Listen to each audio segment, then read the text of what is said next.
Why would I refer to this man as chairman? What does that even mean? What exactly was he chairman of? Let's look at the definition of chairman. According to Merriam-Webster Dictionary, quote, the presiding officer of a meeting, organization, committee, or event, close quote. George H.W. Bush was chairman of the First International Bank in Houston. He was also chairman of the RNC and the Committee on Foreign Intelligence. And even though he wasn't chairman on these two, he still sat on the board of the Council on Foreign Relations and the Trilateral Commission. Before we get started, I would just like to say, please do not misunderstand me. There has been a long line of political corruption in this country that started long before him. But his powerful career positions do not need to be overlooked either, or the power that was given to him underestimated. Quoting from Wikipedia, quote, after the 1970 Senate election, Bush accepted a position as a senior advisor to the president, but he convinced Nixon to instead appoint him as the U.S. ambassador to the United Nations. And after Nixon won a landslide victory in the 1972 presidential election, he appointed Bush as chair of the RNC, or Republican National Committee. Upon his ascension to the presidency, Ford strongly considered Bush, Donald Rumsfeld, and Nelson Rockefeller for the vacant position of vice president. Ford ultimately chose Nelson Rockefeller, partly because of the publication of a news report claiming that Bush's 1970 campaign had benefited from a secret fund set up by Nixon. Bush was later cleared of any suspicion by a special prosecutor. Bush accepted the appointment as chief of the U.S. Liaison Office in the People's Republic of China, making him the de facto ambassador to China. According to biographer John Meacham, Bush's time in China convinced him that American engagement abroad was needed to ensure global stability. Close quote.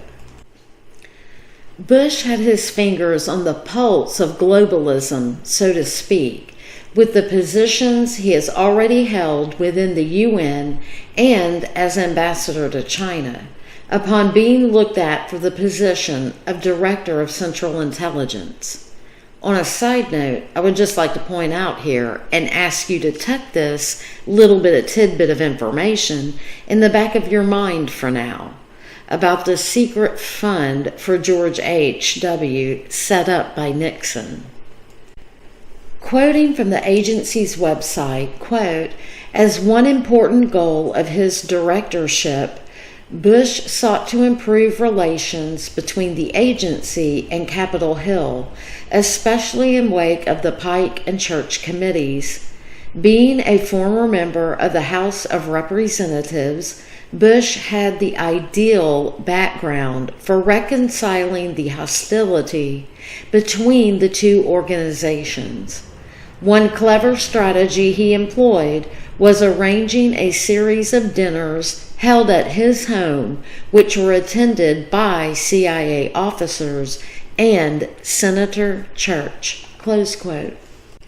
However, according to this other article I came across by The Intercept, Senator Church of the Church Committee had this to say about Bush becoming the director of the CIA. Quote, we need a CIA that can resist all the partisan pressures which can be brought to bear by various groups inside and outside the government, especially pressures from the White House itself, Church said in a speech on the Senate floor. This is why the appointment of Ambassador George Bush is so ill-advised. It is one thing to choose an individual who may have had political experience, and quite another to choose someone whose principal political role has been that of chairman of the RNC. There is no need to eliminate from consideration an individual simply because he or she may have held public office. But the line must be drawn somewhere, and a man of Mr. Bush's prolonged involvement in partisan activities at the highest party level surely passes over that line." Close quote. This article also goes on to point out some interesting events leading up to his confirmation as director of the CIA. Quote, "As the holidays approached, Bush's confirmation hung in limbo. Then, on December 23, 1975, 8 days after his confirmation hearing, Richard Welch, the CIA station chief in Greece, was returning home from a Christmas party at the U.S. ambassador's residence in Athens when he was assassinated. But the CIA and the Ford White House quickly saw Welch's murder as a political windfall. At a time when the CIA was under assault from Congress and Bush's nomination was in peril in the Senate, there was now a dead agency hero to mourn. Ford, waiving restrictions, announced that Welch could be buried at Arlington National Cemetery. The plane carrying his body back home in early January circled Andrews Air Force Base for 3/4 of an hour in order to land live during the Today Show, according to Johnson's book." Close quote. I'm not a huge fan of The Intercept, but they have made some points worth mentioning here. And the fact that they went through all the trouble of making the landing live on the Today Show should tell us something else too. But anyway, we have come a long way in understanding how to read between these lines. Obviously, Welch was murdered to allow or push this confirmation hearing one way, in Bush's favor. But why? What exactly was going on behind the scenes here? We may never know. However, as we piece together this timeline and add the facts as they are presented to us and obtain a more realistic view of how things might have transpired or unfolded, his assignments are interesting to note. Ambassador to the UN, Special Envoy to China, Director of Central Intelligence, Vice President and President, and Chairman of many things. It's obvious that George H. Bush literally flew through some of the ranks here in a relatively short amount of time. Why? And how? How could he ascend that quickly? The only answer that makes sense to me is his genealogy. Based on his involvement with Skull and Bones, which is a secret society with occultic connections, I'd say his ancestry into the elite bloodlines, or, put another way, the Nephilim bloodlines. But I'll pause and leave that here for now, because that's a story for another day. And so is establishing Bush's relationship to the bloodline families. But we know that is, in my opinion, the only way he was groomed for the many positions of power that he held. Quoting from CIA.gov, quote, "Bush became the only U.S. president to have previously held the position of DCI, which gave him a unique perspective on both providing and receiving intelligence.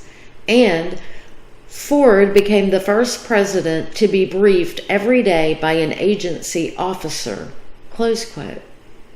So what this tells us is permanent changes to the president's routine, where intelligence was the first order of the day, Agents were the first to inform the president on what was going on in the world, so to speak, and this all began under George H.W.'s leadership of the agency, which is still used today and was the same tool you-know-who used in you-know-what, but I digress.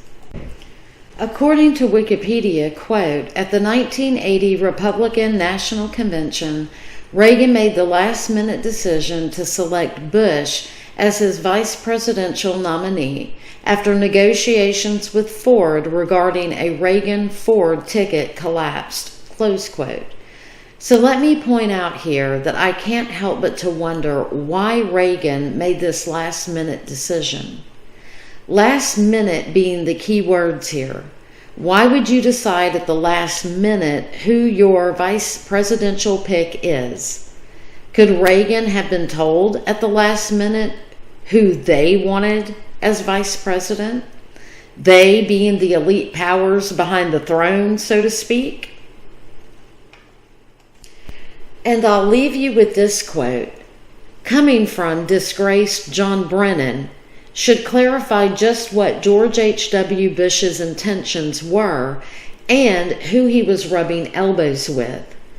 Knowing what we do now about Brennan, we can clearly see these two gentlemen were on the same side, if you will, and that is very telling all on its own.